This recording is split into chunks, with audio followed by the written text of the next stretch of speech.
بسم اللہ الرحمن الرحیم۔ درود و سلام ہو محمد والے محمد پر۔ میں ہوں سید عماد حسن اور آپ دیکھ رہے ہیں میرا فیس بک اور یوٹیوب چینل۔ ناظرین، پاکستان کا سب سے بڑا سیکیورٹی بریچ، پاکستان کی 75 سالہ تاریخ میں سب سے زیادہ بڑی چوری یا ہیکر نے پاکستان کے وزیر اعظم اور سابق وزیر اعظم کی وائس ریکارڈنگز اپنے پاس رکھی ہوئی ہیں۔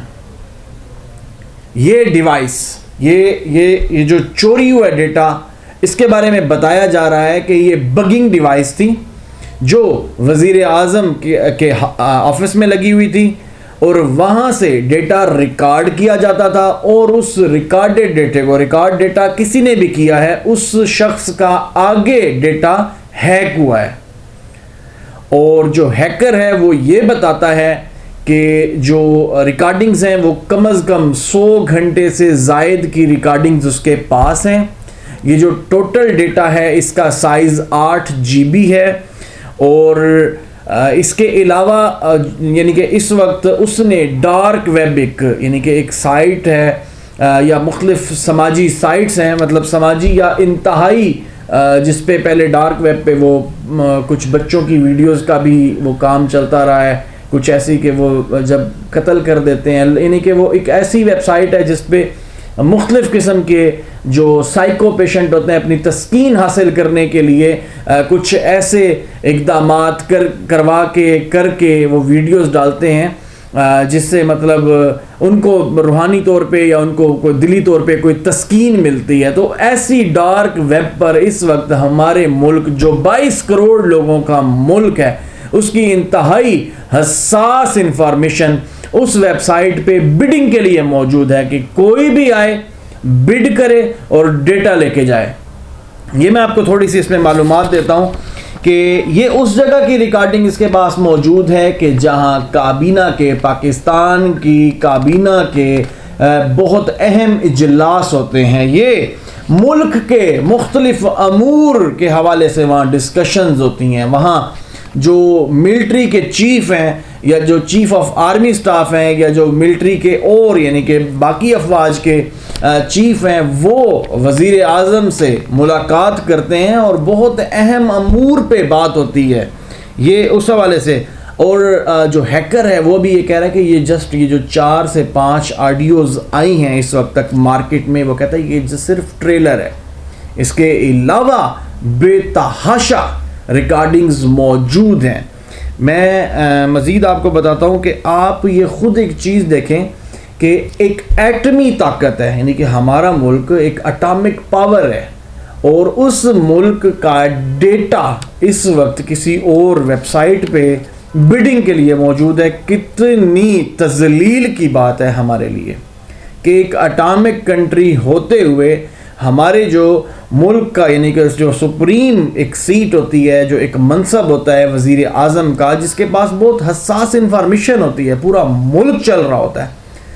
وہاں کی ریکارڈنگز، ہماری ریکارڈنگز کی تو بات ختم کر دیں، ہماری ریکارڈنگز کو تو چھوڑ دیں، یعنی کہ ہم لوگوں کی بات تو ختم کر دیں، ویسے ہم لوگوں کا ڈیٹا بھی سیف نہیں ہے۔ اگر وزیر اعظم کا ڈیٹا سیف نہیں ہے تو پھر ہمارا کہاں ہوگا؟ تو لیکن یہی آپ دیکھیں کہ 22 کروڑ عوام کہ جو وزیر اعظم ہے، جو انتہائی اہم منصب ہے، اس کا ڈیٹا لیک ہوا ہے، اس آفس کا ڈیٹا لیک ہوا ہے جہاں بہت بے شمار ہمارے ملک کے حوالے سے فیصلے ہوتے ہیں، ہمارے ملک کے مستقبل کے فیصلے ہوتے ہیں۔ کچھ اور بتاتا ہوں کہ ادھر جو حکومت ہے وہ بڑے پیمانے پہ تیاری کر رہی ہے کہ اربوں روپے اس ہیکر کو دے کر یہ تمام ریکارڈنگز واپس لے لی جائیں، اور کیا ہوتا ہے اس کو منع کیا جائے کہ یہ، لیکن ایسا اس چیز کی کیا شیورٹی ہے کہ وہ آپ لوگوں سے پیسے بھی لے لے، وہ رقم بھی لے لے، اور اس کے بعد بھی وہ ڈیٹا کسی اور کو نہ دے، یا بعد میں یہ جو اس بلیک میلنگ کا ایک طریقہ کار ہے یا جو اس کی سیریز ہے، اس کو وہ شروع نہ رکھے، کیونکہ ظاہری بات ہے جب ایک بندے کو آپ نے اس کی منمانی قیمت بھی دے دینی ہے تو اس کو پتہ ہونا ہے کہ میں نے یہاں سے اور اماؤنٹ بھی لے سکتا ہوں۔ اس کے علاوہ جو آڈیو لیکس ہوئی ہیں، آڈیو تو میں آپ کو فی الحال نہیں سنا سکتا اس ٹائم، لیکن میں آپ کو یہ بتا دیتا ہوں کہ بڑی امپورٹنٹ آڈیوز لیک ہوئی ہیں۔ ایک سب سے پہلے جو کل آڈیو آئی تھی وہ تھی مریم نواز کے حوالے سے. توقیر شاہ نام کا بندہ ہے جو شہباز شریف کا بہت قریبی ہے, اور شہباز شریف اور اس کے درمیان بات ہو رہی تھی, اور بات کیا ہو رہی تھی کہ جو مریم نواز ہیں وہ انہیں ایک ایسا کام کرنے کا کہہ رہی ہیں جو فی الحال ممکن نہیں ہے, جو کیبنٹ میں جائے گا, جو کمیٹی میں جائے گا, اس کے بعد بھئی آپ وزیر اعظم ہیں اور آپ پہ بہت ساری انگلیاں اٹھیں گی. انڈیا سے بیسیکلی ایک پاور پلانٹ امپورٹ کرنے کی بات تھی, اور وہ انہوں نے بتایا. تو بہرحال انہوں نے یہ اس طریقے سے کہا کہ وہ اسحاق ڈار اس کو مینیج کر لے گا. یہ ساری ریکارڈنگز آپ سن چکے ہیں. اس کے علاوہ ایک تھی مشرف کی واپسی کے حوالے سے, یہ جو اتنی انقلابی بنتی تھی مریم بی بی کہ وہ یہ کر دیں گی, وہ کر دیں گی, ہر طرف سے عوام کا پرچار کرتی تھی. تو اب یہاں دیکھیں کہ انہوں نے کہا جو فوج نے کرنا ہے, جو انہوں نے سوچا ہے وہ تو انہوں نے کرنا ہی کرنا ہے, لہٰذا گڈ مورل گراؤنڈز کے اوپر ان کو اس کو اوکے کر دینا چاہیے. اگر مشرف ان کی فیملی چاہتی ہے اس کو لے کے آنا تو وہ بے شک لے آئیں. ایک یہ تھی. اس کے علاوہ تھی مفتاح کے حوالے سے بڑی عجیب و غریب باتیں تھیں. مطلب مفتاح کے بارے میں کہ آتا ہے تو کیا بولتا رہتا ہے, گپ کرتا رہتا ہے, جھوٹ بولتا رہتا ہے, اس طریقے کی باتیں تھیں. اور ابھی بالکل ابھی جب میں یہ ریکارڈ کر رہا ہوں تو اس سے 1 سے 1.5 گھنٹے پہلے کی خبر ہے کہ مفتاح اسماعیل اپنے عہدے سے استعفیٰ دے چکے ہیں, اور اس کے بدلے میں ہمارے ملک کا ایک بڑا یعنی کہ جو ہمیں نقصان جس نے پہنچایا تھا اسحاق ڈار, وہ واپس آ رہا ہے. اور سننے میں یہ آ رہا ہے کہ وہ وزیر خزانہ کا منصب سنبھالے گا, ساتھ میں شاید ڈپٹی وزیر اعظم بھی ان کو بنایا جائے. یہ وہ بندہ جو اشتہاری تھا, جو مفرور تھا, نیب کے کیسز ختم کرا کے اس اشتہاری کو, اس مفرور کو واپس پاکستان میں ایک انتہائی اہم منصب پر بٹھایا جا رہا ہے. دوسری میں آپ کو ایک بات بتا دیتا ہوں کہ مفتاح اسماعیل انہوں نے کچھ عرصہ پہلے اسحاق ڈار کے حوالے سے بتایا تھا, کیا ہوتا ہے ہماری ملٹری کے جو چیف ہیں ان کو بتایا تھا کہ ہماری حکومت 2018 میں نہیں آنی چاہیے, یعنی کہ PMLN کی حکومت نہیں آنی چاہیے, کیونکہ اسحاق ڈار جو ہے وہ ایسی مائنز لگا کے گیا ہے, جو ایسی یعنی کہ اس نے معیشت کے ساتھ وہ تباہی پھیری ہے کہ جو بھی اگلی حکومت آئے گی وہ 3 سال تک تو سنبھل ہی نہیں سکے گی. یہ مفتاح اسماعیل کی بات ہے. مفتاح اسماعیل نے چیف آف آرمی سٹاف کو یہ بات بتائی تھی. یہ بڑی مشہور بات ہے, اور اس کے حوالے سے میں آپ کو مزید کچھ بتاؤں گا. کچھ اس کے حوالے سے ٹویٹس بھی ہیں. فیول پرائس کے حوالے سے یہ جو یعنی کہ خام خواہ کی مسیحا بنی پھرتی تھی نا عام عوام کی, کہ ان کی میں مسیحا ہوں اور میں بالکل یعنی کہ درد میں, جیسے ہی فیول پرائس بڑھنے کی بات ہوئی تو میرے بابا یعنی کہ چلے گئے, انہوں نے لنک آف کر دیا, میں بھی اٹھ گئی اس میٹنگ سے. تو یہ خود اپنے چچا کو کہہ رہی تھی کہ فیول پرائس بڑھائیں آپ اس کو, مطلب اس طریقے سے بات کر رہی تھی. چچا کو کہہ رہی تھی کہ فیول پرائس بڑھانا ناگزیر ہے اس حوالے سے. اور بہرحال یہ تو ساری تھی کہ وہ ڈیٹا اس میں سے نکلا تھا, یہ ریکارڈنگز, یعنی کہ جن ڈیٹا نے تہلکہ. ایک چیز بتا دوں, یہ جو فیکٹری تھی نا آڈیو اور ویڈیوز کی, وہ بیسیکلی مریم بی بی کے پاس تھی. وہ ابھی بھی propaganda team Maryam Bibi ہی کے پاس ہے, اور انہی کے ہی گلے پڑی ہے. یہ اللہ کی لاٹھی ہے, یہ بے آواز ہے, یہ دیر ضرور کر سکتی ہے کسی مصلحت کے تحت, لیکن یہ رکھتی کچھ بھی نہیں ہے. تو بہرحال یہ وہ لاٹھی ہے جس نے ہانکا ہے مریم نواز کو, مریم صفدر کو. اور اس کے بعد یہ جو ڈیٹا بریچ کے حوالے سے کچھ انفارمیشن ہے, تو یہ جو ڈیٹا بریچ ہوا ہے یہ پاکستان میں پہلی بار نہیں ہوا. اس سے پہلے 2021 میں نادرا میں ہوا ہے. SCCP کا ڈیٹا بھی یعنی کہ بہت امپورٹنٹ ہوتا ہے سیکیورٹی اینڈ ایکسچینج کمپنی کے حوالے سے, مطلب پاکستان کی جتنی بھی کمپنیز ہیں ان کا ڈیٹا بھی چوری ہو چکا ہوا ہے. نادرا کا ڈیٹا بھی چوری ہو چکا ہوا ہے, یعنی کہ آپ ID کارڈ نمبر دیں یا نام دیں, آپ کو انگوٹھے تک دوسرے بندے کے یعنی کہ تھم امپریشنز تک آ جائیں گے. نادرا کا ڈیٹا بھی آلریڈی ہیکڈ ہے. فینانس منسٹری کا بھی ڈیٹا ہیک ہوا تھا ایک دفعہ. بہرحال آلموسٹ یعنی کہ اگر یہ کیا ہوتا ہے 22 کروڑ کی آبادی کا شہر ہے تو تقریباً 10 سے 12 کروڑ لوگوں کا ڈیٹا لیک ہو چکا ہوا ہے. یہ چیز اب میں آپ کو تھوڑا سا بتاتا ہوں کہ جس نے یہ ڈیٹا ہیک کیا تھا اس نے ایک ویب سائٹ کے اوپر کچھ پوسٹ کی, اور اس میں اس کا جو نام ہے وہ آ رہا ہے انڈی شیل. اس نے پوسٹ کی 20 اگست 2021 کو, اور اس کے بعد جب اس کی پہلی پوسٹ ہوئی تو کسی نے کوئی خاطر خواہ جواب نہ دیا. بیلنس نے اس حوالے سے 16 پوسٹ دی کہ میرے پاس ڈیٹا اویلیبل ہے پاکستان کے پرائم منسٹر کا, میرے پاس آڈیوز ہیں. تو وہ بہرحال پھر اس سے سوالات جوابات ہوئے وہیں کمنٹس میں. اس نے کہا وچ پریزیڈنٹ, تو انہوں نے بتایا کہ پریزنٹ بھی اور ایکس پرائم منسٹر بھی, تو سوری پریزیڈنٹ نہیں پرائم منسٹر.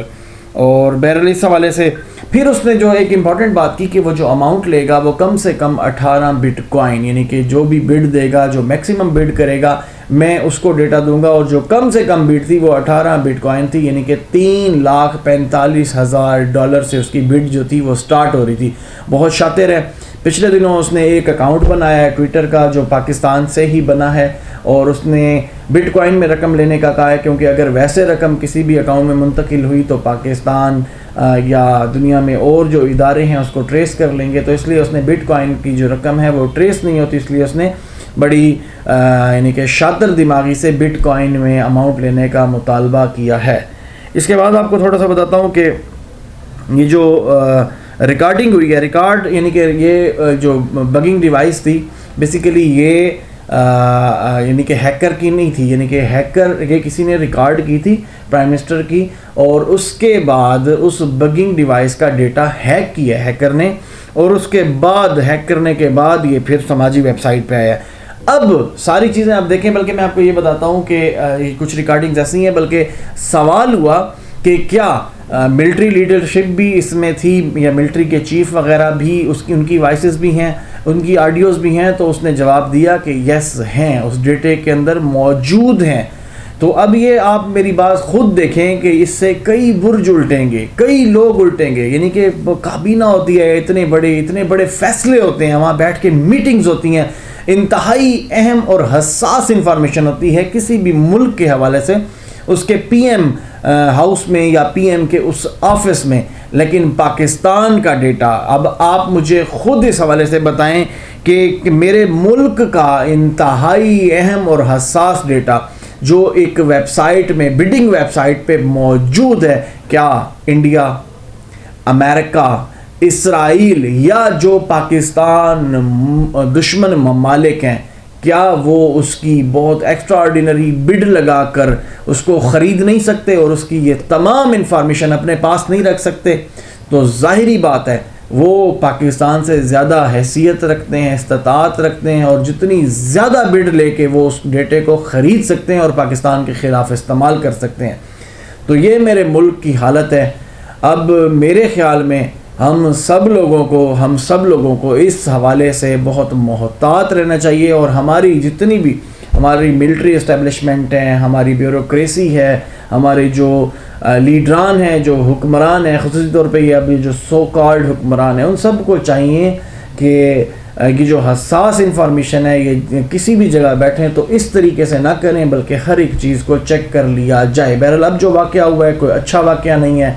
وہ شہباز شریف کی ریکارڈنگ ہو, عمران خان کی ہو, نواز شریف کی ہو, یا اس سے ان کے علاوہ کسی پی ایم کی انفارمیشن ہو, تو وہ پاکستان کی بیسیکلی حساس انفارمیشن ہے, وہ اس طریقے سے لیک نہیں ہونی چاہیے. کیا اب پاکستان کے ادارے اس شخص تک یا ان لوگوں تک پہنچ سکیں گے جن لوگوں نے یہ ریکارڈنگ کی ہے؟ ہیکنگ ہونا تو بعد کی بات ہے کہ وہ ہیک ہوئی ہے, یہ ریکارڈنگ کس نے کی ہے, کیوں کی ہے, اس کے کیا مقاصد تھے؟ ہمارے جو مقتدر حلقے ہیں ان کو لازمی اس حوالے سے ایک انویسٹیگیشن کرنی چاہیے, اور جس شخص نے یہ کام کیا ہے یا جن لوگوں نے مل کر یہ کام کیا ہے ان لوگوں کو کیفر کردار تک پہنچانا چاہیے, اچھی امید اور اچھے یقین کے ساتھ کہ ہمارے ملک کو اس ڈیٹے سے کسی قسم کا نقصان نہیں پہنچے گا. سیاسی نقصان اپنی جگہ کہ کسی سیاست کے پارٹی کو کوئی نقصان ہو جاتا ہے, لیکن ہمارے ملک کو نقصان نہیں پہنچنا چاہیے. بہت شکریہ, جزاکم اللہ, خدا حافظ.